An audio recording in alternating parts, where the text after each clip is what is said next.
estudyo, mga ligyaay, trabahante, sa uban kanila ang mga tawag nato nga student. Sa panahon nato karon, bisan kinsa makasuga pa sa di ba? Kung kinsa wala sakto nga makaon, wala tarong nga mapuyan, ang uban kanila wala na ikinkan. Siguro ikaw, ako, kitang tanan, makatabang kanila. Ako, si Liza Navarro, ug dili ang among dokumentaryo.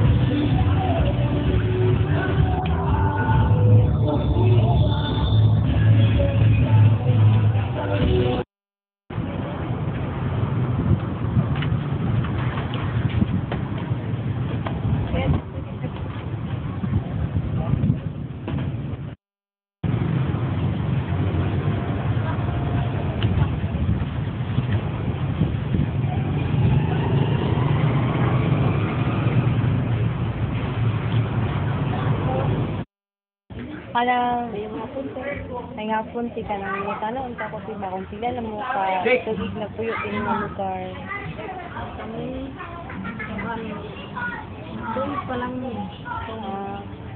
Niya kumusta man yung pagkuan si pagpuyo dito. Wala yung mga kuan struggle nga niabot yung kinabuhit na ko. Pero atong bagyo ti wala man ako nan diri. Wala pa mo diri nagpuyo. Sindong. Isa nga bagyo. Tong sindong. Wala pa mi diri bagyo pa man mi diri. Pila man Tuig pa lang mi diri. pila ka mo anak ti? Pat ko laki. Buwan, duha ka bahay. Kapot ka lang. Mga dako na sila. Ang aking kamagulangan. Sila nag-ispira sila te. Sa karon buwan ka lang. Kana ako ang kamagulangan. Ilan ito year pero wala siya pila karon kay wala siya nakapasar sa wala pa subject. Sa imong ba? Alis na lang siya. Sa imong banat ti. Sa trabaho sila. Kung ba na kaya na driver na siya. Kaya na naman yung lisensya. Karon, pat na lang siya sa driver. Isip bitaw rin sa kanang Unitap. Drivers ka na sa jeep.